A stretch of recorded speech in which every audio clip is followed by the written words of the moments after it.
दोस्तों, stock market के perspective में हिंदी फिल्म का एक गाना बहुत याद आ रहा है पीपली लाइव का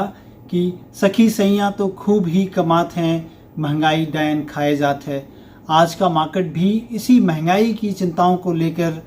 काफ़ी धड़ाम हुआ और काफ़ी ज़्यादा गिरावट देखने को मिली। एक समय था आज के ट्रेडिंग सेशन में जबकि मार्केट काफ़ी ऊपर थे, तकरीबन 100 पॉइंट निफ्टी ऊपर ट्रेड हो रहा था, 400 पॉइंट के करीब बैंक निफ्टी प्लस हो रहे थे। लेकिन यूएस मार्केट से एक खबर आई जिसके कारण सारे मार्केट हमारे यहाँ काफ़ी ज़्यादा गिरावट के साथ बंद हुए। यूएस मार्केट की खबर मतलब वहाँ पर ट्रेजरी यील्ड का बढ़ जाना, मतलब वहाँ पर इंटरेस्ट रेट बढ़ने के, हार्डन होने के संकेत दे रहे हैं। डिस्पाइट कि कल जो फेड रेट हुआ था जहाँ पर कि अनचेंज आए थे सारे रेट, और फेड चेयरमैन मिस्टर पावेल ने भी कहा कि 2023 तक एटलीस्ट वो देख रहे हैं कि रेट नहीं बढ़ेंगे। लेकिन मार्केट जो परसीव करता है वो एक अलग चीज होती है और रेगुलेटर कुछ अलग ही सोच रहे होते हैं। तो मार्केट क्या बिलीव कर रहा है कि यूएस मार्केट में जो वहाँ की सरकार ने जो रिलीफ पैकेजेस दिए हैं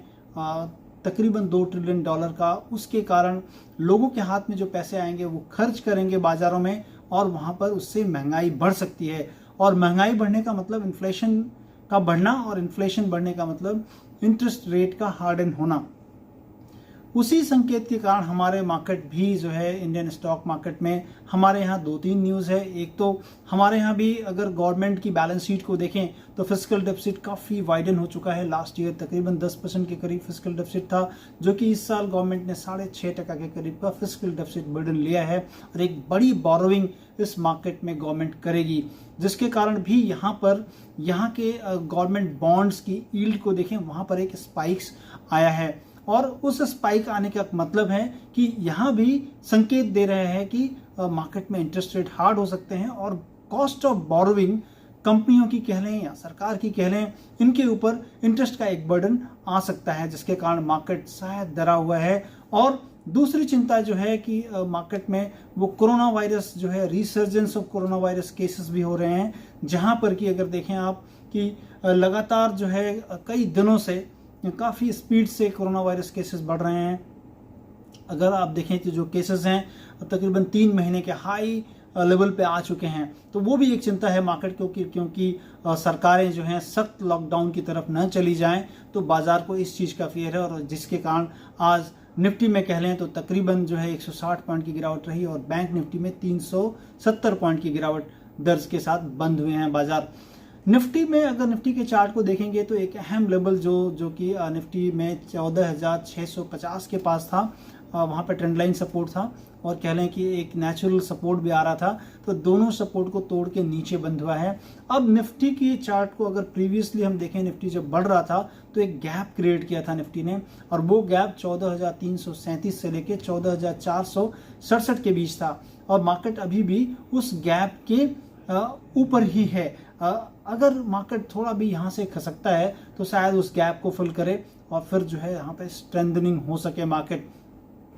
मार्केट में जो ट्रेडर्स जो परसीव करते हैं रिस्क, हम उसको विक्स के तौर पे देखते हैं कि ऑप्शंस में जो ट्रेडर हैं ऑप्शंस के, वो गोइंग फॉरवर्ड मार्केट को किस तरह से देख रहे हैं। तो विक्स के अब देखें तो वहाँ पर बहुत ज़्यादा हलचल नहीं दिख रही है विक्स में, जिसके कारण कि ये माना जाए कि नियर टर्म में कोई बहुत बड़ा ब्रेक मार्केट में हो सकता है। क्योंकि इंडिया विक्स की बात करें तो वो इवन आज का मार्केट जो है इतने गिरावट के साथ बंद हुआ, बावजूद उसके इंडिया के विक्स में कोई ज़्यादा स्पाइक नहीं थी। एक टाइम था कि 3% के करीब बढ़ा था, लेकिन मार्केट बंद होते होते उस विक्स में भी गिरावट देखने को मिली है।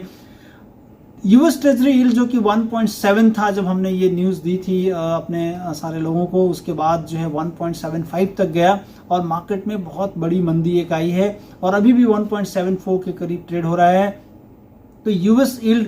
जैसे बढ़ता है, अभी कोरिलेशन मार्केट का शायद यूएस यील्ड के साथ हो रहा है, और कि जैसे ही मार्केट बढ़ रहा है यूएस यील्ड बढ़ते हैं मार्केट में एक गिरावट तुरंत देखने को मिले। लेकिन सब्सटेंशियल राइज या जो है, क्योंकि कल ही फेड ने जब बोला तो 1.69 था, उसके बाद 1.64 तक चला गया था, लेकिन 1.7 के ऊपर जब फिर से निकला, जो कि कल के हाई के ऊपर निकला, तो फिर से मार्केट में एक फियर जो है उसको ग्रिप ऑन कर लिया।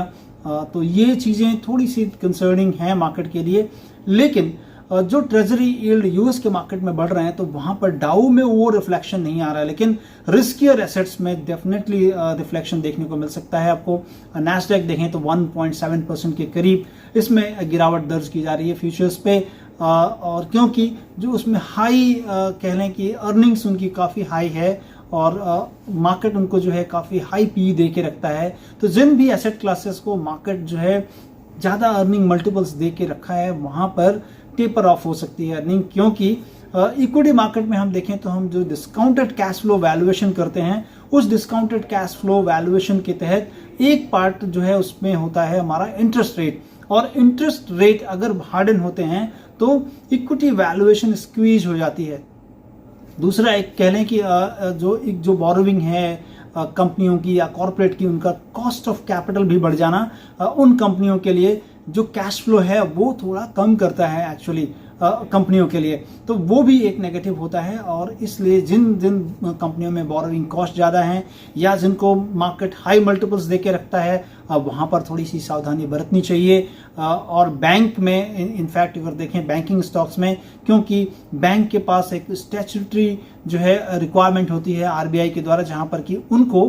गवर्नमेंट बॉन्ड्स में पैसे लगाने पड़ते हैं और उस गवर्नमेंट बॉन्ड्स के प्राइसेस गिरते हैं, उनको M2M लॉस रहता है। तो मार्केट को एक और फियर रहता है कि नियर टर्म में इन जो है बॉन्ड्स में M2M लॉस होने के कारण बैंकों में लॉस हो सकता है। कोई भी बैंक अगर हेल्ड टिल मैच्योरिटी अगर उस चीज़ को रखते हैं तो डेफिनेटली उसमें लॉस नहीं आता है, लेकिन M2M का लॉस मतलब market fluctuation due to the change in जो यील्ड होता है उसको इनको रिपोर्ट करनी पड़ती है, तो वो एक फेयर है मार्केट को। लेकिन ऑप्शंस के मार्केट को देखें, जहां पर मैं पहले बात कर रहा था आपसे कि इंडिया विक्स ऐसा कोई सिग्नल अभी तक तो नहीं दे रहा है कि जहां पर कि मार्केट में एक बड़ी रिस्क हो। इवन हम यूएस मार्केट में देखें कि सीबीओई जो कि Chicago board of option exchange है, वहां के भी मार्केट में देखें तो वहां भी जो सीबीओई है इंडेक्स उनका काफी निचले स्तरों पे है, जो कि ये रिस्क जो है नहीं दिखा रहा है कि मार्केट में बहुत बड़े रिस्क हो सकते हैं। तो मुझे लगता है कि मार्केट में जो अहम लेवल हैं, निफ्टी पे कह लें कि 14,000 जो है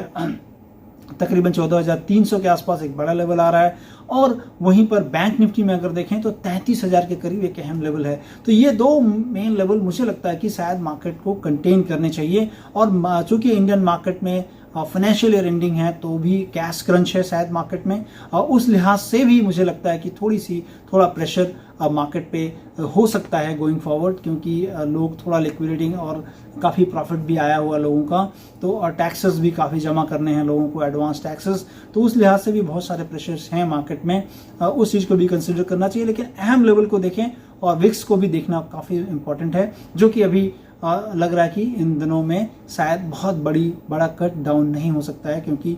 ये अभी डेटाज उस तरह से इंडिकेट नहीं कर रहे हैं। तो दोस्तों ये वीडियो आपको कैसा लगा ज़रूर कमेंट करके बताएं, और अगर आपको अच्छा लगा हो तो मेरे चैनल को सब्सक्राइब करें, लाइक करें, शेयर करें। Thank you.